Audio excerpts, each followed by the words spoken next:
ಎಲ್ರಿಗೂ ನಮಸ್ಕಾರ. ನವದಿಕ್ಸೂಚಿ ಅಕಾಡೆಮಿಗೆ ಸ್ವಾಗತ ಸುಸ್ವಾಗತ. ಎಲ್ಲ ಪರೀಕ್ಷಾರ್ಥಿಗಳಿಗೂ ಕೂಡ ಪರೀಕ್ಷಾ ಸಿದ್ಧತೆಗಾಗಿ ಒಂದು ಕಡೆ ಶೇಖರಣೆ ಮಾಡಿರುವಂತಹ ಮಾಹಿತಿಯನ್ನು ಎಲ್ಲೆಡೆ ಹುಡುಕುವ ಬದಲು ನಮ್ಮ ಒಂದು ಅಕಾಡೆಮಿಯಲ್ಲಿರುವಂತಹ ತರಗತಿಯನ್ನು ಕೇಳಿದರೆ ಸಾಕಷ್ಟು ಮಾಹಿತಿ ಪರೀಕ್ಷೆಯಲ್ಲಿ ಬರೆಯೋದಕ್ಕೆ ಸಾಧ್ಯವಾಗುತ್ತೆ, ಯಶಸ್ಸನ್ನು ಗಳಿಸೋದಕ್ಕೆ ಸಾಧ್ಯ ಅಂತ ಹೇಳ್ತಾ ಇಂದಿನ ತರಗತಿಯನ್ನು ಆರಂಭಿಸೋಣ. ಅದಕ್ಕೂ ಮುಂಚೆ ನಮ್ಮ ಅಕಾಡೆಮಿಗೆ ನಿಮ್ಮ ಪ್ರೋತ್ಸಾಹ, ಬೆಂಬಲ, ಸಬ್ಸ್ಕ್ರೈಬ್, ಲೈಕ್, ಶೇರ್ ಹಾಗೂ ಬೆಲ್ ಬಟನ್ ಅನ್ನು ಒತ್ತುವಂತಹ ಮೂಲಕ ಪ್ರೋತ್ಸಾಹ ಬೆಂಬಲವನ್ನು ನೀಡಿ ಅಂತ ಹೇಳ್ತಾ ಇಂದಿನ ತರಗತಿಯನ್ನು ಆರಂಭಿಸೋಣ. ಶ್ರೀಕೃಷ್ಣ ದೇವರಾಯರ ಇತಿಹಾಸವನ್ನು ಚರ್ಚೆಯನ್ನು ಮಾಡ್ತಾ ಇದ್ದು, ಚರ್ಚೆಯನ್ನು ಮಾಡುವಂತಹ ಸಂದರ್ಭದಲ್ಲಿ ಒಂದಷ್ಟು ಮಾಹಿತಿಯನ್ನು ಸಹ ಹಂಚಿಕೊಂಡಿದ್ದೆ. ನಂತರದ ಮಾಹಿತಿಯೇ ಅದು ಪೋರ್ಚುಗೀಸ್ ಪ್ರಾಬಲ್ಯಕ್ಕೂ ಶ್ರೀಕೃಷ್ಣ ದೇವರಾಯರ ನಡುವಿನ ಸಂಬಂಧಕ್ಕೂ ಸಾಕಷ್ಟು ಪ್ರೇರಣೆಯ ವಿಚಾರಗಳು ಇತ್ತು ಅನ್ನೋದಕ್ಕೆ ನಾನು ನಿಲ್ಲಿಸಿದ್ದೆ. ಏನದು ಸಂಬಂಧ, ಪ್ರೇರಣೆಯ ಮಾತುಗಳು ಅಥವಾ ವಿಚಾರಗಳು ಅಂತ ಅಂದರೆ 1510ರಲ್ಲಿ ಇವರ ಬಗೆಗಿನ ಒಂದಷ್ಟು ಸಂಬಂಧ ಹೇಗೆ ಪ್ರಬಲ ಹಾಗೂ ಪ್ರಮುಖ ಅನ್ಸುತ್ತೆ ಅಂದರೆ, ಪೋರ್ಚುಗೀಸ್ ಸಂಬಂಧ 1510ರಲ್ಲಿ ವೈಸ್ರಾಯ್ ಅಲ್ಬುರ್ಕ್ನಿಗೆ ಬಿಜಾಪುರದ ಸುಲ್ತಾನ್ ಆದಿಲ್ ಖಾನ್ನಿಂದ ಗೋವಾವನ್ನು ಗೆದ್ದುಕೊಟ್ಟಂತಹ ಇತಿಹಾಸ ಶ್ರೀಕೃಷ್ಣ ದೇವರಾಯರದು. ಅಂದಿನಿಂದ ಗೋವಾ ಪೋರ್ಚುಗೀಸರ ರಾಜಧಾನಿಯಾಯಿತು. ಪೋರ್ಚುಗೀಸರು ಗೋವಾವನ್ನು ವಶಪಡಿಸಿಕೊಳ್ಳುವುದಕ್ಕೆ ಒಂದಷ್ಟರ ಮಟ್ಟಿಗೆ ಸಹಾಯವನ್ನು ಮಾಡುವಂಥದ್ದು ಶ್ರೀಕೃಷ್ಣ ದೇವರಾಯರು ಎಂಬುದು ಇತಿಹಾಸ ನಮಗೆ ತಿಳಿಸುತ್ತೆ. ಹಾಗಾದರೆ ಆಧುನಿಕ ಕಾಲದ ಇತಿಹಾಸದಲ್ಲಿ ನಾವು ನೋಡಬಹುದಾದಂತಹ ಬಹಳ ಮುಖ್ಯವಾದ ವಿಚಾರ ಏನಪ್ಪ ಅಂದರೆ, ಪೋರ್ಚುಗೀಸರ ರಾಜಧಾನಿಯಾಗಿದ್ದಂತಹ ಗೋವಾ ನಮ್ಮದಲ್ವಾ ಎಂಬ ಪ್ರಶ್ನೆ ಎಲ್ಲರಲ್ಲಿಯೂ ಕಾಣುವಂತಹ ಸಹಜವಾದ ಪ್ರಶ್ನೆ. ಅಂದು ಭಾರತ ಸ್ವತಂತ್ರಗೊಂಡರೂ ಸಹ ಪೋರ್ಚುಗೀಸ್ನಲ್ಲಿರುವಂತಹ ರಾಜಧಾನಿಯಾದಂತಹ ಗೋವಾವನ್ನು ನಮಗೆ ಅವರು ಬಿಟ್ಟುಕೊಟ್ಟಿರಲ್ಲ. 1961ರಲ್ಲಿ ಭಾರತೀಯರು ನಡೆಸಿದಂತಹ ಗೋವಾ ವಿಮೋಚನಾ ಹೋರಾಟದಿಂದ ನಮಗೆ ಗೋವಾ ವಾಪಸ್ ಮರಳಿ ಬರುವಂತಹ ಪುರಾವೆಗಳು ಸಿಗುತ್ತೆ. ಹಾಗಾದರೆ ಪೋರ್ಚುಗೀಸರ ನಡುವಿನ ಒಂದಷ್ಟು ಸಂಬಂಧಕ್ಕೆ ನಮ್ಮ ಶ್ರೀಕೃಷ್ಣ ದೇವರಾಯರ ಪಾತ್ರ ಪ್ರಮುಖವಾಗಿತ್ತು ಅನ್ನೋದನ್ನು ಎಲ್ಲರೂ ಗಮನಿಸಬೇಕು. ನಂತರದ ಹೋರಾಟ ಅಂದರೆ ಒರಿಸ್ಸಾದಲ್ಲಿ ನಡೆದಂಥ ಆ ವಿಜಯ ಇದೆಯಲ್ಲ, ಅದು ಶ್ರೀಕೃಷ್ಣ ದೇವರಾಯರ ಸಾಧನೆಗಳಲ್ಲಿ ಒಂದು ಪ್ರಮುಖ ಪಾತ್ರವನ್ನು ವಹಿಸುತ್ತೆ ಅಂದರೆ ತಪ್ಪಾಗಲ್ಲ. ಶ್ರೀಕೃಷ್ಣ ದೇವರ ಸಾಧನೆಗಳಲ್ಲಿ ಒರಿಸ್ಸಾ ವಿಜಯವೂ ಸಹ ಒಂದು. 1513ರಲ್ಲಿ ನಡೆದಂತಹ ಒರಿಸ್ಸಾ ವಿಜಯ ಏನು ಸಂಗತಿ ಅಂದರೆ, ಇವತ್ತಿನ ಒರಿಸ್ಸಾ ಅಂದರೆ ಇಂದಿನ ಕಳಿಂಗ ಎಂಬುದು ಎಲ್ಲರೂ ತಿಳಿದುಕೊಳ್ಬೇಕಾಗಿರುವಂತಹ ವಿಚಾರ. ಒರಿಸ್ಸಾ ವಿಜಯ 1513 ಮತ್ತು 1518 2 ಹಂತಗಳ ದಾಳಿಯನ್ನು ಮಾಡ್ತಾರೆ ಅಂತ ಹೇಳ್ತಾರೆ. ಏನು 2 ಹಂತದ ದಾಳಿ? ಕೆಲವರು ಇತಿಹಾಸವನ್ನು ಓದುವಂತಹ ಸಂದರ್ಭದಲ್ಲಿ ಈ 4 ವರ್ಷಗಳ ಕಾಲ ಇದರ ದಾಳಿ ನಡೆಯುತ್ತೆ ಅಂತ ಹೇಳ್ತಾರೆ. ಮತ್ತು ಕೆಲವರು 6 ವರ್ಷಗಳ ಕಾಲ ಇದರ ದಾಳಿ ಅಥವಾ ಯುದ್ಧವನ್ನು ಮಾಡ್ತಾರೆ ಅನ್ನುವಂತಹ ಇತಿಹಾಸ ಇದೆ. ಅದೇನೇ ಇರಲಿ, 2 ಹಂತದಲ್ಲಿ ಇದು ಏನು ಅನ್ನೋದನ್ನು ನಾವು ಚರ್ಚೆಯನ್ನು ಮಾಡ್ತಾ ಹೋಗೋಣ. ಒರಿಸ್ಸಾದ ಗಜಪತಿ ಪ್ರತಾಪರುದ್ರನ ಮೇಲೆ ದಾಳಿ ಮಾಡಿದಂತಹ ಅವನಿಗೆ ಸೇರಿದಂತಹ ಒರಿಸ್ಸಾ, ಪೆನುಗೊಂಡ, ವಿಜಯವಾಡ, ತೆಲಂಗಾಣ ಮತ್ತು ರಾಜಧಾನಿಯಾದಂತಹ ಕಟಕ ವಶಪಡಿಸ್ಕೊಳ್ತಾರೆ. ಅಲ್ಲಿಂದ ರಾಯರು ಅಂದರೆ ಶ್ರೀಕೃಷ್ಣ ದೇವರಾಯರು ಶ್ರೀ ಕ್ಷೇತ್ರವಾದಂತಹ ತಿರುಪತಿಗೆ ಭೇಟಿಯನ್ನು ನೀಡ್ತಾರೆ. ಹಾಗೆ ಅನೇಕ ರತ್ನಾಭರಣಗಳನ್ನು ಕೊಟ್ಟು ತಿರುಪತಿಯ ತಿರುಮಲಾರ್ಯ ದೇವಾಲಯವನ್ನು ಸಮೃದ್ಧಿಗೊಳಿಸಿದಂತಹ ಏಕೈಕ ವ್ಯಕ್ತಿ ಶ್ರೀಕೃಷ್ಣ ದೇವರಾಯರು. ಕಳಿಂಗ ಯುದ್ಧದ ವಿಜಯದ ನೆನಪಿಗಾಗಿ ತಿರುಪತಿ ಕ್ಷೇತ್ರಕ್ಕೆ ಬರುತ್ತೇನೆ ಎಂಬಂತಹ ಆಸೆಯನ್ನು ಹೊತ್ತಂತಹ ವ್ಯಕ್ತಿ ಶ್ರೀಕೃಷ್ಣ ದೇವರಾಯರು. ಶ್ರೀಕೃಷ್ಣ ದೇವರಾಯರು ತಿರುಪತಿಗೆ ಅಂದರೆ ತಿರುಮಲನನ್ನು ಭೇಟಿಯನ್ನು ಮಾಡಿದ ಒಂದಷ್ಟು ಮಾಹಿತಿಯನ್ನು ಈಗಲೂ ತಿರುಪತಿ ಪ್ರದೇಶ ಅಥವಾ ತಿರುಪತಿ ಟೆಂಪಲ್ಗೆ ಹೋದಾಗ ಎಲ್ಲರೂ ಗಮನಿಸ್ಬೋದು.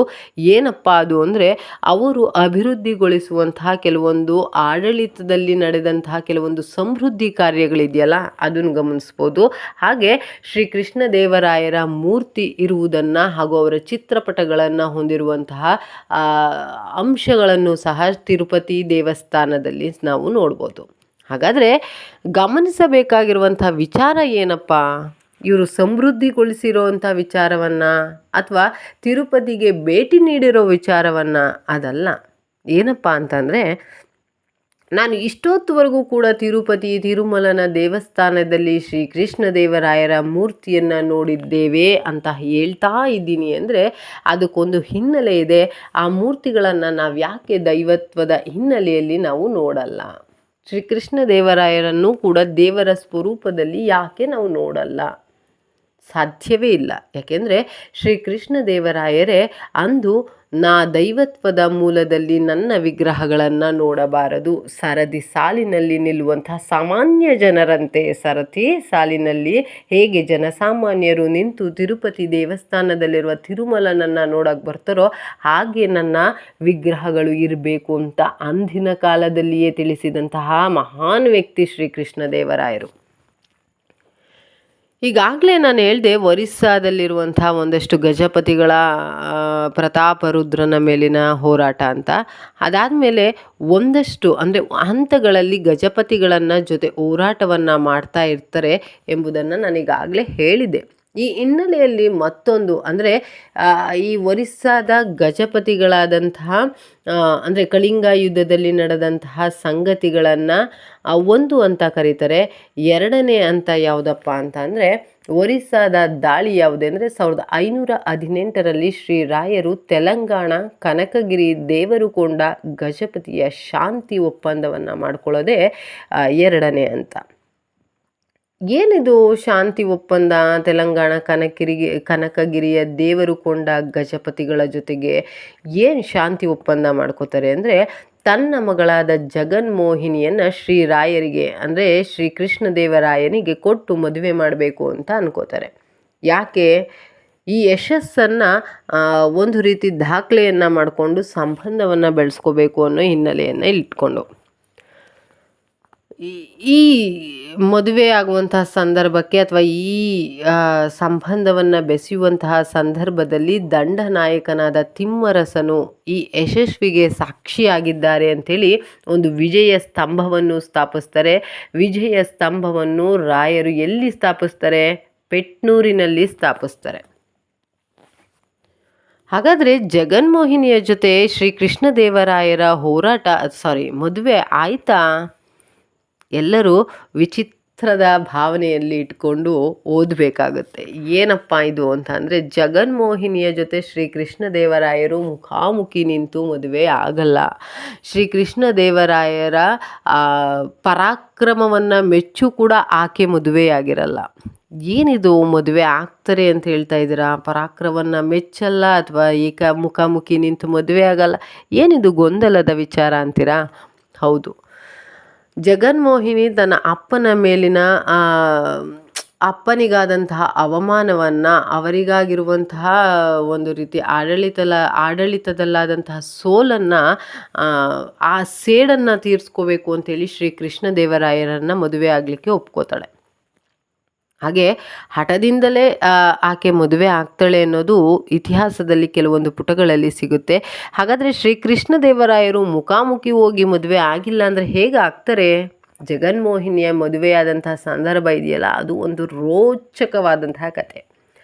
ತಿಮ್ಮರಸರವರು ಮಾಡಿದಂತಹ ಒಂದು ಚಾಣಕ್ಯ ಬುದ್ಧಿವಂತಿಕೆಯ ಬಹಳಷ್ಟು ಅಂದರೆ ಎಲ್ಲರೂ ಗಮನಿಸಬೇಕಾಗಿರುವಂಥ ವಿಚಾರ ಏನದು ಅಂತ ಅಂದರೆ ಜಗನ್ಮೋಹಿನಿಯನ್ನು ಮದುವೆ ಆಗಬೇಕಾದ್ರೆ ಶ್ರೀಕೃಷ್ಣ ದೇವರಾಯರು ನೇರವಾಗಿ ಬಂದಿರಲ್ಲ, ಅವರ ಕತ್ತಿಯನ್ನು ಕಳಿಸಿರ್ತಾರೆ. ಆ ಕತ್ತಿಯನ್ನು ಇಟ್ಕೊಂಡು ಆಕೆ ಅದರ ಜೊತೆ ಮದುವೆ ಆಗಿರ್ತಾಳೆ.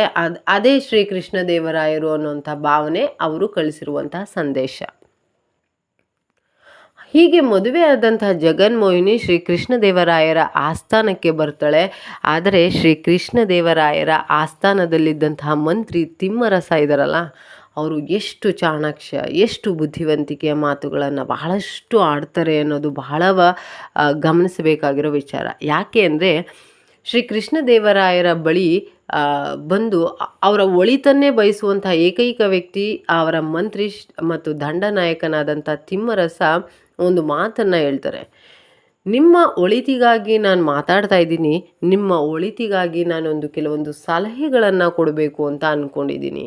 ಏನದು ಸಲಹೆ ಅಂತ ಅಂದರೆ, ಜಗನ್ಮೋಹಿನಿ ಅನ್ನೋರು ಅಂದರೆ ಆಕೆ ನಿಮ್ಮ ಜೊತೆ ಪ್ರೀತಿಯಿಂದ ಅಥವಾ ಸಲುಗೆಯಿಂದ ಮದುವೆ ಆಗಿಲ್ಲ, ಆಕೆ ಏನೋ ಸೇಡನ್ನು ಸಂಚನ್ನು ಇಟ್ಕೊಂಡು ಮದುವೆ ಆಗಿದ್ದಾಳೆ ಅನ್ನೋದನ್ನು ವ್ಯಕ್ತಪಡಿಸ್ತಾರೆ. ಹೌದಾ ಅಂತೇಳಿ ಪ್ರಶ್ನೆ ಮೂಡಿದಾಗ ಆ ಜಗನ್ಮೋಹಿನಿಯನ್ನು ಸೆರೆಮನೆಗೆ ಕಳಿಸುವಂತಹ ಸಂಗತಿಯು ಸಹ ಶ್ರೀಕೃಷ್ಣದೇವರಾಯರು ಮಾಡ್ತಾರೆ. ಇದು ಒಂದು ಸಂಗತಿ ಇರಲಿ. ನಂತರ ಶ್ರೀಕೃಷ್ಣದೇವರಾಯರು ಶ್ರೀ ಕ್ಷೇತ್ರವಾದಂತಹ ಪುರಿಯಿಂದ ತಂದಂತಹ ಶ್ರೀಕೃಷ್ಣನ ವಿಗ್ರಹವನ್ನು ಸ್ಥಾಪನೆ ಮಾಡ್ತಾರೆ. ಈ ಶ್ರೀಕೃಷ್ಣ ವಿಗ್ರಹವನ್ನು ಪ್ರತಿಷ್ಠಾಪನೆಯನ್ನು ಮಾಡಲಿಕ್ಕೆ ಯಾರನ್ನು ಇನ್ವೈಟ್ ಮಾಡಿರ್ತಾರೆ ಅಂದರೆ, ವ್ಯಾಸತೀರ್ಥರು ಅಂದರೆ ವ್ಯಾಸರಾಯರನ್ನು ಪ್ರತಿಷ್ಠಾಪನೆಯನ್ನು ಮಾಡಬೇಕು. ಹಾಗೆ ಅನೇಕ ಗೀತೆಗಳನ್ನು ಕೂಡ ರಚನೆಯನ್ನು ಮಾಡಿರ್ತಾರೆ. ಇವೆಲ್ಲವನ್ನು ನಾವು ನೋಡಬಹುದು. ಹೀಗೆ 2 ಹಂತದಲ್ಲಿ ಯುದ್ಧವನ್ನು ಮಾಡಿದ ನಂತರ ಮುಂದಿನ ದಾಳಿ ಅಥವಾ ಮುಂದಿನ ಹೆಜ್ಜೆ ಏನಪ್ಪ ಅಂತಂದರೆ, ಶ್ರೀಕೃಷ್ಣದೇವರಾಯರ ಗೋಲ್ಕೊಂಡ ಮುತ್ತಿಗೆ ಹಾಕ್ತಾರಲ್ಲ, ಅದು ಬಹಳ ಮುಖ್ಯವಾದ ಅಂಶ. ಗೋಲ್ಕೊಂಡ ಮುತ್ತಿಗೆ ಅನ್ನೋದು 1519 ಸುಲ್ತಾನ್ ಕುತುಬ್ ಶಾನನ ಕೊಂಡವೀಡವನ್ನು ಮುತ್ತಿಗೆ ಹಾಕಿರ್ತಾನೆ. ಆಗ ತಿಮ್ಮರಸನು ಕುತುಬ್ ಶಾನನ್ನು ಸೋಲಿಸಿ ಕಪ್ಪ ಕಾಣಿಕೆಯನ್ನು ಪಡ್ಕೊಂಡಿರ್ತಾನೆ. ರಾಯಚೂರು ಯುದ್ಧ ಕೂಡ ಬಹಳಷ್ಟು ಪ್ರಮುಖವಾಗಿರುವಂಥದ್ದು. 1520ರಲ್ಲಿ ಇಸ್ಮಾಯಿಲ್ ಆದಿಲ್ ಶಾ ಅವನು ರಾಯಚೂರನ್ನು ವಶಪಡಿಸ್ಕೊಳ್ತಾನೆ. ಸಹಿಸದ ರಾಯನ ಸೇನೆಯನ್ನು ಸೋಲಿಸಲೇಬೇಕು ಅಂತ ಪುನಃ ದೋಹ ಪ್ರದೇಶಗಳನ್ನು ವಶಪಡಿಸಿಕೊಳ್ಳಲಿಕ್ಕೆ ಪ್ರಯತ್ನವನ್ನು ಶ್ರೀಕೃಷ್ಣದೇವರಾಯರು ಮಾಡ್ತಾರೆ. ನಂತರ ದಾಳಿ ಅಂತ ಅಂದರೆ ಈ ಗುಲ್ಬರ್ಗಾ ದಾಳಿ ಬಹಳ ಪ್ರಮುಖವಾದದ್ದು, ಎಲ್ಲರೂ ಗಮನಿಸಬೇಕಾಗಿರುವಂಥದ್ದು. ಗುಲ್ಬರ್ಗಾ ದಾಳಿ 1520 ಗುಲ್ಬರ್ಗಾ ದಾಳಿಯಲ್ಲಿ ಒಂದರಲ್ಲಿ ಅಂದರೆ ಬಿಜಾಪುರದ ಇಸ್ಮಾಯಿಲ್ ಆದಿಲ್ ಶಾ ರಾಯರ ಪ್ರದೇಶಗಳನ್ನು ಬಿಟ್ಟು ಕೊಡಬೇಕು ಅಂತ ಕೇಳ್ಕೊತಾನೆ ಅವನು. ಯಾಕೆಂದರೆ ಈಗಾಗಲೇ ವಶಪಡಿಸ್ಕೊಂಡಿರ್ತಾರೆ ಅವರು ಶ್ರೀಕೃಷ್ಣದೇವರಾಯರು. ಅದಕ್ಕೆ ಆತ ಮತ್ತೆ ಬಂದು ಹೇಳ್ತಾನೆ, ನಮ್ಮ ಪ್ರದೇಶಗಳನ್ನು ನಮಗೆ ವಾಪಸ್ ಕೊಡಿ ಅಂಥೇಳಿ ನಿಯೋಗವನ್ನು ಕಳಿಸ್ತಾನೆ. ಆದರೆ ಶ್ರೀಕೃಷ್ಣದೇವರಾಯರು ಅದನ್ನು ತಿರಸ್ಕರಿಸ್ತಾರೆ. ಮತ್ತೆ ಒಂದು ಆಯೋಗ ಅಥವಾ ನಿಯೋಗದ ವರದಿಯನ್ನು ಶ್ರೀಕೃಷ್ಣದೇವರಾಯರು ಕಳಿಸ್ತಾರೆ. ಅದೇನಪ್ಪ ಅಂದರೆ, ನನ್ನ ಕಾಲುಗಳಿಗೆ ಚುಂಬಿಸಿದರೆ ನೀವು ಯುದ್ಧದಲ್ಲಿ ಕಳೆದುಕೊಂಡಂತಹ ಆ ಪ್ರದೇಶಗಳನ್ನು ನಿಮಗೆ ಮರುಕಳಿಸ್ತೀವಿ ಅಂತ. ಇದರಿಂದ ಇಸ್ಮಾಯಿಲ್ ಆದಿಲ್ ಶಾ ಬಹಳಷ್ಟು ಕೋಪಗೊಳ್ತಾನೆ. ಈಗ ಆರಂಭವಾಯಿತು ಇಸ್ಮಾಯಿಲ್ ಆದಿಲ್ ಶಾದ ಕೆಲವೊಂದು ಹೋರಾಟ. ಏನಪ್ಪ ಅಂದರೆ, ಈ ನಿಯೋಗ ಅಥವಾ ಈ ವರದಿಯನ್ನು ನೋಡಿದ ತಕ್ಷಣ ಆತ ಏನು ಕೆಂಡಾಮಂಡಲ ಆಗೋಗೋದಷ್ಟೇ ಅಲ್ಲ, ಯುದ್ಧದಲ್ಲಿ ಸುಲ್ತಾನನನ್ನು ಸೋಲಿಸಲೇಬೇಕು ಅಂದರೆ ಶ್ರೀಕೃಷ್ಣದೇವರಾಯರನ್ನು ಸೋಲಿಸಲೇಬೇಕು ಅನ್ನೋ ಪಣವನ್ನು ತೊಡ್ಕೋತಾನೆ. ಆದರೆ ಯುದ್ಧದಲ್ಲಿ ಸುಲ್ತಾನನು ಸೋತು ಹೋಗ್ತಾನೆ. ಗುಲ್ಬರ್ಗಾದ ಸೆರೆಯಲ್ಲಿದ್ದಂತಹ 2ನೇ ಮಹಮ್ಮದ್ ಶಾ ಮತ್ತು ಅವನ ಮಕ್ಕಳನ್ನು ಶ್ರೀಕೃಷ್ಣದೇವರಾಯರು ಬಿಡುಗಡೆಯನ್ನು ಮಾಡ್ತಾರೆ. ಅದರಲ್ಲಿ ಯಾರು ಹಿರಿಯರು ಅವನನ್ನು ರಾಜನನ್ನಾಗಿ ಮಾಡ್ತಾರೆ. ಇದರಿಂದ ಎಲ್ಲರೂ ಗಮನಿಸಬೇಕಾಗಿರುವಂಥ ಭಾಳಷ್ಟು ಪ್ರಮುಖವಾದ ವಿಚಾರ ಏನಪ್ಪ ಅಂದರೆ, ಮುಸ್ಲಿಂ ಸಾಮ್ರಾಜ್ಯದ ಮೇಲೆ ಹತೋಟಿಯನ್ನು ಸಾಧಿಸಿದ್ದಾರೆ ಅನ್ನೋದಲ್ಲ, ಆ ಸಾಮ್ರಾಜ್ಯದ ಧರ್ಮ ಸಹಿಷ್ಣುರಾಗಿ ಆಡಳಿತವನ್ನು ನಡೆಸ್ತಾ ಇದ್ರು ಶ್ರೀಕೃಷ್ಣದೇವರಾಯರು ಅನ್ನೋದನ್ನು ಗಮನಿಸಬೇಕಾಗತ್ತೆ. ತದನಂತರ ಬರುವಂಥದ್ದು ದಖನ್ ದಂಡಯಾತ್ರೆ. ಇದು ಚೋಳರು ಮತ್ತು ಪಾಂಡ್ಯರ ನಡುವೆ ಸೋಲಿಸಿ ಕೊಡಗು ಮತ್ತು ಮಲಬಾರ್ ಪ್ರದೇಶಗಳನ್ನು ಗೆದ್ದುಕೊಳ್ಳುವಂಥದ್ದು. ಹಾಗೆ ಶ್ರೀಲಂಕಾ ದಂಡಯಾತ್ರೆ, ಸಿಂಹಳದಲ್ಲಿ ರಾಜ ವಿಜಯ ಬಾಹುವಿನ ವಿರುದ್ಧ ಅಲ್ಲಿನ ಜನತೆ ದಂಗೆ ಹೇಳ್ತಾ ಇರುವಂತಹ ಸಂದರ್ಭ. ಆ ದಂಗೆಯನ್ನು ಅಡಗಿಸಿದ ವ್ಯಕ್ತಿ ಅಂದರೆ ಶ್ರೀಕೃಷ್ಣದೇವರಾಯರು. ಅದಾದ ನಂತರ ಅವರ ಸ್ಥಾನದಲ್ಲಿ ಅವನ ಮಗ ಭುವನೈಕ್ಯ ಬಾಹುವನ್ನು ಅಧಿಕಾರಕ್ಕೆ ತರ್ತಾರೆ. ಗುಲ್ಬರ್ಗಾ ಶ್ರೀಲಂಕಾ ಪ್ರದೇಶಗಳನ್ನು ತನ್ನ ಅಧೀನದಲ್ಲಿ ಇಟ್ಟುಕೊಂಡ ಕಾರಣ ಶ್ರೀಕೃಷ್ಣದೇವರಾಯರಿಗೆ ದಕ್ಷಿಣ ಸಮುದ್ರಾಧಿಪತಿ ಎಂಬ ಬಿರುದುಗಳು ಬರುತ್ತೆ. ದಯಮಾಡಿ ಗಮನಿಸಿ, ಒಂದೆರಡು ಪ್ರಶ್ನೆಗಳಲ್ಲಿಯೂ ಸಹ ಅಂದರೆ ಒಂದೆರಡು ಪರೀಕ್ಷೆಗಳಲ್ಲಿಯೂ ಸಹ ಕೇಳಿದರು, ಶ್ರೀಕೃಷ್ಣದೇವರಾಯರಿಗೆ ಇದ್ದಂತಹ ಬಿರುದು ದಕ್ಷಿಣ ಸಮುದ್ರಾಧಿಪತಿ ಹೇಗೆ ಬಂತು ಅಂತ. ಗುಲ್ಬರ್ಗಾ ಶ್ರೀಲಂಕಾ ಪ್ರದೇಶಗಳನ್ನು ತನ್ನ ಅಧೀನದಲ್ಲಿಟ್ಕೊಂಡಂತಹ ಕಾರಣ ದಕ್ಷಿಣ ಸಮುದ್ರಾಧಿಪತಿ ಎಂಬ ಬಿರುದು ಪಡ್ಕೊಂಡಿದ್ರು. ಭಾರತೀಯ ಸಂಸ್ಕೃತಿಗಳಲ್ಲಿ ವಿದೇಶಿಗಳಲ್ಲಿ ಇದೆಲ್ಲದರ ಸುದ್ದಿ ಹರಡಿಬಿಡುತ್ತೆ. ಇಷ್ಟು ಶ್ರೀಕೃಷ್ಣದೇವರಾಯರ ದಿಗ್ವಿಜಯಗಳು ಅಥವಾ ಇವರ ಸಾಧನೆಗಳು. ಹಾಗಾದರೆ ಬರೀ ಹೋರಾಟಗಳನ್ನು ನೋಡಿದ ನಂತರ ರಾಯರ ಅಂತಿಮ ದಿನಗಳು ಸಹ ಬಹಳ ಮುಖ್ಯ ಆಗುತ್ತೆ. ಯಾಕೆ? ಕಾರಣ ಅತೃಪ್ತಿಯಿಂದ ಕೂಡಿದ ಜೀವನವನ್ನು ನಡೆಸ್ತಾ ಇದ್ದಂಥವರು ಶ್ರೀ ಕೃಷ್ಣದೇವರಾಯರು. ಅನಾರೋಗ್ಯದಿಂದ ಬಳಲಿದವರು ಮಗ ತಿರುಮಲಾರನಿಂದ ಮಂತ್ರಿ ತಿಮ್ಮರಸನ ವಿಷ ನೀಡಿ ಕೊಂದನು ಅನ್ನುವಂತಹ ತಪ್ಪು ಮಾಹಿತಿಯನ್ನು ಗ್ರಹಿಸಿಕೊಂಡು ಯಾರು ಮಂತ್ರಿಯಾದಂಥ ತಿಮ್ಮರಸರನ್ನು ಸೆರೆಮನೆಗೆ ತಳ್ಳೋದಷ್ಟೇ ಅಲ್ಲ, ಕೊಲೆಯನ್ನು ಮಾಡಿಸ್ತಾರೆ. ಈ ವೇದನೆಯನ್ನು ತಡ್ಕೊಳಕ್ಕಾಗದೆ ಸಾಕಷ್ಟು ನೊಂದು ಪಶ್ಚಾತ್ತಾಪವನ್ನು ಪಡ್ತಾ ಇರ್ತಾರೆ, ದುಃಖಿತರಾಗಿರ್ತಾರೆ. ಶ್ರೀ ಕೃಷ್ಣದೇವರಾಯರು ಎಲ್ಲ ಮಗ ಕಳ್ಕೊಂಡಿರ್ತಾನೆ, ಇತ್ತ ಕಡೆ ಮಗನೂ ಸತ್ತು ಹೋಗಿರ್ತಾನೆ, ಅತ್ತ ಪ್ರಿಯಕರ ಮಂತ್ರಿ ಕೂಡ ತಿಮ್ಮರಸರನ್ನೂ ಸಹ ಕಳ್ಕೊಂಡಿರ್ತಾರೆ. ಈ ಎಲ್ಲ ಮತ್ತು ಸಂಸಾರಿಕ ಜೀವನವೂ ಸಹ ಅಲ್ಲೋಲ ಕಲ್ಲೋಲ ಆಗಿರುತ್ತೆ. ಇವೆಲ್ಲದರಿಂದ ದುಃಖಿತರಾದಂತಹ ಶ್ರೀ ಕೃಷ್ಣದೇವರಾಯರು 1521ರಲ್ಲಿ ಮರಣವನ್ನು ಹೊಂದುತ್ತಾರೆ. ಯಾವುದೇ ಇತಿಹಾಸವನ್ನು ನಾವು ನೋಡಬೇಕಾದ್ರೆ ಒಂದಷ್ಟು ಸರ್ವಧರ್ಮ ಸಹಿಷ್ಣು ದೊರೆಗಳಲ್ಲಿ ನಮ್ಮ ಶ್ರೀ ಕೃಷ್ಣದೇವರಾಯರ ಪಾತ್ರ ಪ್ರಮುಖ ಅಂತ ಹೇಳ್ತಾ ಇದ್ದೀನಿ. ಯಾಕೆ ಅಂದರೆ ಇವರು ಅನುಸರಿಸಿದಂತಹ ಧಾರ್ಮಿಕ ನೀತಿಯನ್ನು, ಅವರು ಧರ್ಮ ಸಹಿಷ್ಣು ದೊರೆ ಎಂಬುದನ್ನು ರಾಯರು ಆತ ವೈಷ್ಣವರಾದರೂ ಕೂಡ ಅನ್ಯ ಮತಗಳನ್ನು ಹೇಗೆ ಪ್ರೀತಿಯಿಂದ ಅಥವಾ ಅದನ್ನು ಸಮಾನವಾಗಿ ನೋಡ್ತಿದ್ರು ಅನ್ನೋದು ಬಹಳ ಮುಖ್ಯ. ವೈಷ್ಣವರಾದಂಥ ಶ್ರೀ ಕೃಷ್ಣದೇವರಾಯರು ಶೈವ, ಜೈನ, ಕ್ರೈಸ್ತ, ಇಸ್ಲಾಂ ಮತೀಯರನ್ನೆಲ್ಲರನ್ನ ಉದಾರವಾಗಿ ನಡೆಸ್ಕೊಳ್ಳೋದಷ್ಟೇ ಅಲ್ಲ, ಕೆಲವೊಂದು ಉದಾಹರಣೆಗಳು ಇದೆ, ಇತಿಹಾಸ ಇದೆ. ಏನಪ್ಪ ಅದು ಅಂದರೆ, ಕ್ರೈಸ್ತರಿಗೆ ಚರ್ಚುಗಳನ್ನು ಕಟ್ಟಿಸ್ಕೊಡುವಂಥದ್ದು, ಮುಸ್ಲಿಮರಿಗೆ ಮಸೀದಿಗಳನ್ನು ಕಟ್ಟಿಸ್ಕೊಡುವಂತಹ ಕೆಲಸ ಕಾರ್ಯಗಳನ್ನು ಮಾಡಿದಂತಹ ದೊರೆ ಅಂದರೆ ಶ್ರೀ ಕೃಷ್ಣದೇವರಾಯರು. ರಾಯರ ಸರ್ವಧರ್ಮ ಸಹಿಷ್ಣುರು ಎಂಬುದಕ್ಕೆ ಒಂದಷ್ಟು ಹೇಳಿಕೆಗಳು ಸಹ ನಾವು ಗಮನಿಸಬೇಕಾಗುತ್ತೆ. ಅದು ಯಾರಪ್ಪ ಅಂದರೆ ಬಾರ್ಬೋಸನ ಹೇಳಿಕೆ. ರಾಯರು ಪ್ರಜೆಗಳಿಗೆ ಪೂರ್ಣ ಧಾರ್ಮಿಕ ಸ್ವಾತಂತ್ರ್ಯವನ್ನು ನೀಡ್ತಾ ಇದ್ರು. ವಿದೇಶಿಗರು ಸಾಮ್ರಾಜ್ಯದಲ್ಲಿ ಎಲ್ಲಿ ಬೇಕಾದರೂ ಅಲ್ಲಿ ಮುಕ್ತವಾಗಿ ಸಂಚರಿಸಲಿಕ್ಕೆ ಅವಕಾಶವನ್ನು ಕೊಟ್ಟಿದ್ರು. ಇವರು ಯಾವ ಧರ್ಮ ಅನ್ನುವಂಥದ್ದನ್ನು ಪ್ರಶ್ನೆಯನ್ನು ಮಾಡ್ತಾ ಇರಲಿಲ್ಲ ಶ್ರೀ ಕೃಷ್ಣದೇವರಾಯರು ಅಂತ ಹೇಳಿ ಬಾರ್ಬೋಸ ಒಂದಷ್ಟು ಹೇಳಿಕೆಯನ್ನು ಕೊಡ್ತಾನೆ. ಕೃಷ್ಣಶಾಸ್ತ್ರಿ ಅನ್ನೋರು ಕೂಡ ಹೇಳಿಕೆಯನ್ನು ಕೊಡ್ತಾರೆ. ರಾಯರು ಧಾರ್ಮಿಕ ವೈಶಾಲ್ಯ ನೀತಿಯಾಗಿದ್ದಂತಹ ಇನ್ನಿತರೆ ಅಂದರೆ ಎಲ್ಲ ಧರ್ಮಗಳನ್ನು ವಿಶಾಲವಾಗಿ ನೋಡ್ತಾ ಇದ್ರು, ಸಮಾನವಾಗಿ ನೋಡ್ತಾ ಇದ್ರು ಅಂತ ಹೇಳ್ತಾರೆ. ಈ ಶ್ರೀಕೃಷ್ಣದೇವರಾಯರ ಸರ್ವಧರ್ಮ ಸಹಿಷ್ಣುರು ಎಂಬುದಕ್ಕೆ ಸಾಕಷ್ಟು ಉದಾಹರಣೆಗಳನ್ನು ಸಹ ನಾವು ಕಾಣ್ಬೋದು. ಶ್ರೀ ಕೃಷ್ಣದೇವರಾಯರ ಕಾಲಘಟ್ಟದಲ್ಲಿ ನಾವು ಬಹಳ ಮುಖ್ಯವಾಗಿ ಮತ್ತೊಂದು ಅಂಶ ಗಮನಿಸಬೇಕಾಗಿರುವಂಥದ್ದು, ಸಾಹಿತ್ಯ ಕ್ಷೇತ್ರದಲ್ಲಿ ಶ್ರೀ ಕೃಷ್ಣದೇವರಾಯರು ಮಾಡಿದಂತಹ ಕೃಷಿ ಹೇಗಿತ್ತು. ರಾಯರು ಬಹುಭಾಷಾ ಪಂಡಿತರು ಹಾಗೂ ಅನೇಕ ಸಾಹಿತ್ಯ ಸಾಧಕರಿಗೂ ಆಶ್ರಯದಾತರಾಗಿದ್ದರು. ಸ್ವತಃ ವಿದ್ವಾಂಸಕರಾಗಿದ್ದರು. ರಾಯರು ಅನೇಕ ಕೃತಿಗಳನ್ನು ರಚಿಸಿದರು. ತೆಲುಗಿನಲ್ಲಿ ಅಮುಕ್ತ ಮೌಲ್ಯ ಕೃತಿಯನ್ನು, ಸಂಸ್ಕೃತದಲ್ಲಿ ರಚಮಂಚರಿ ಅನ್ನೋಂಥದ್ದನ್ನು, ಜಾಂಬವತಿ ಕಲ್ಯಾಣ, ಉಷಾ ಪರಿಣಯ, ಮಾಧಲಸ ಚರಿತೆ, ಜ್ಞಾನ ಚಿಂತಾಮಣಿ ಇನ್ನಿತರೆ ಕೃತಿಗಳನ್ನು ಸಹ ರಚನೆಯನ್ನು ಮಾಡಿದರು. ಶ್ರೀ ಕೃಷ್ಣದೇವರಾಯರು ಸಾಹಿತ್ಯ ಪೋಷಕ ಅಂದರೆ ತಪ್ಪಾಗಲ್ಲ. ಯಾಕೆ? ಅವರ ಆಸ್ಥಾನದಲ್ಲಿ ಸಾಕಷ್ಟು ದಿಗ್ಗಜರುಗಳಿದ್ದರು. ಅದಕ್ಕಾಗಿ ಅವರ ಕಾಲಘಟ್ಟದಲ್ಲಿ ಅಷ್ಟದಿಗ್ಗಜರುಗಳು ಎಂಬ ಹೆಗ್ಗಳಿಕೆಯ ಸಾಧಕರುಗಳನ್ನು ತಮ್ಮವರಂತೆ ಇಟ್ಕೊಂಡಂತಹ ಏಕೈಕ ವ್ಯಕ್ತಿ ಶ್ರೀ ಕೃಷ್ಣದೇವರಾಯರು.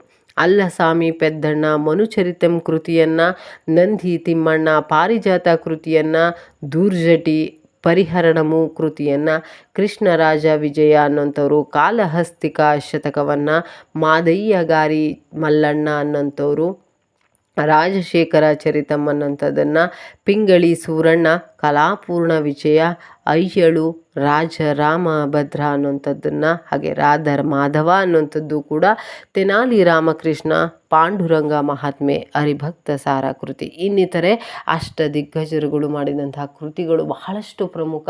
ಹಾಗೆ ಅಷ್ಟದಿಗ್ಗಜರುಗಳನ್ನು ಒಳಗೊಂಡಿದ್ದ ಏಕೈಕ ವ್ಯಕ್ತಿ ಯಾರು ಅಂತ ಅಂದರೆ ಸಾಹಿತ್ಯ ಪೋಷಕನಾದಂತಹ ಶ್ರೀ ಕೃಷ್ಣದೇವರಾಯ ಒಡೆಯರು.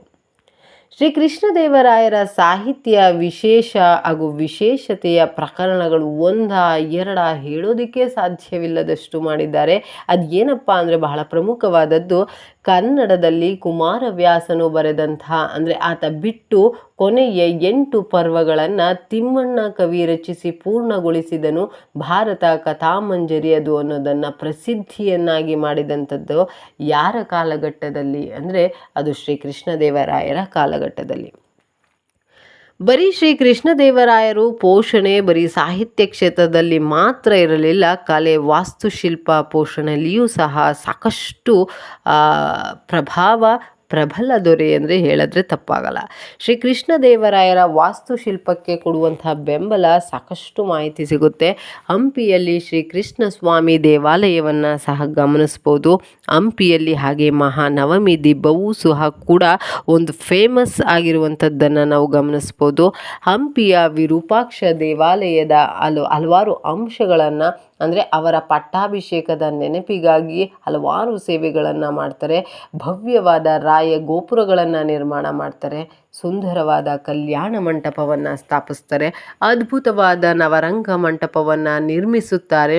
ಎತ್ತರವಾದ ಗೋಪುರಗಳನ್ನು ರಚಿಸ್ತಾರೆ.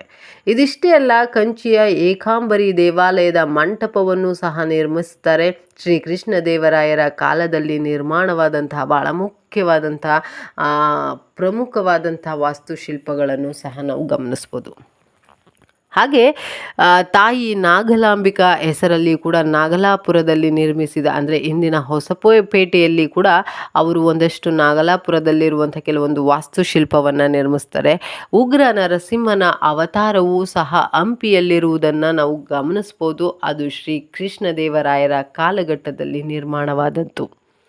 ಹಂಪಿ ಎಂದ ತಕ್ಷಣ ಎಲ್ಲರ ತಲೆಗೆ ಬರುವಂಥದ್ದು ಏಕಶಿಲಾ ಕಲ್ಲಿನ ರಥ. ಇದು ಬಹಳಷ್ಟು ದಕ್ಷಿಣ ಭಾರತದಲ್ಲಿ ಕಂಡುಬರುವಂತಹ ವಾಸ್ತುಶಿಲ್ಪದಲ್ಲಿ ಅದ್ಭುತ ಅಮೋಘವಾದಂತಹ ಕೊಡುಗೆ ಅಂದರೆ ತಪ್ಪಾಗಲ್ಲ.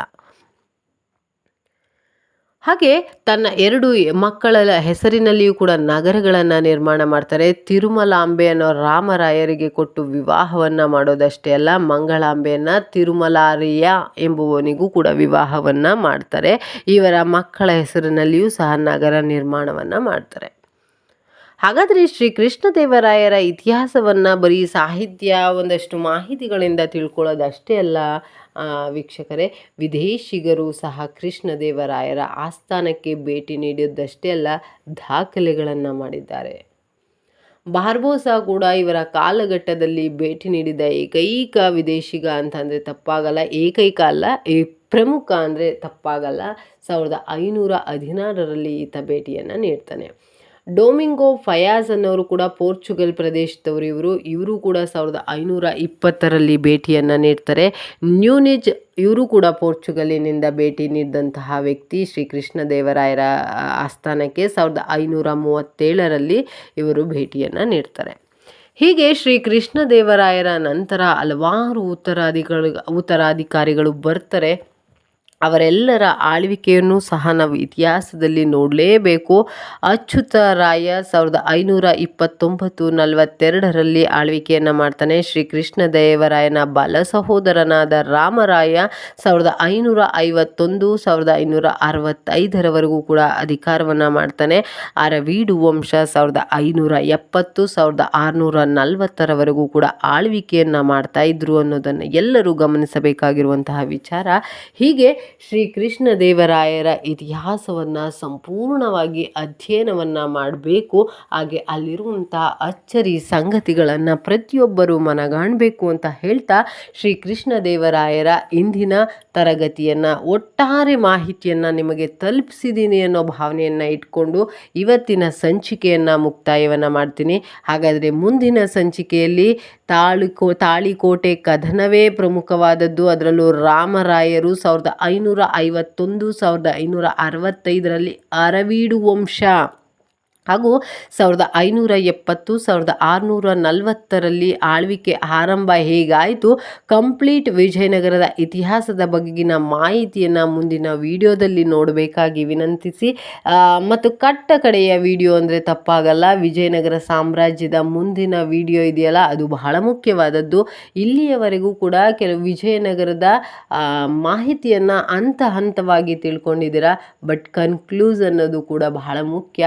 ಎಲ್ಲ ಎಲ್ಲರೂ ಕಾತುರದಿಂದ ಕಾಯಿರಿ ಅಂತ ಹೇಳ್ತಾ ಮುಂದಿನ ಸಂಚಿಕೆಯನ್ನು ನಿಮ್ಮ ಜೊತೆ ನಾನು ಬಂದು ಮಾತನಾಡ್ತೀನಿ ಅಂತ ಹೇಳ್ತಾ ನವದಿಕ್ಸೂಚಿ ಅಕಾಡೆಮಿಗೆ ಪ್ರೋತ್ಸಾಹ, ಬೆಂಬಲ, ಸಬ್ಸ್ಕ್ರೈಬ್ ಎಲ್ಲವನ್ನ ಮಾಡಿ ಅಂತ ಹೇಳ್ತಾ ಇಂದಿನ ತರಗತಿಯನ್ನು ಮುಕ್ತಾಯಗೊಳಿಸ್ತಾ ಇದ್ದೀನಿ. ಧನ್ಯವಾದಗಳು.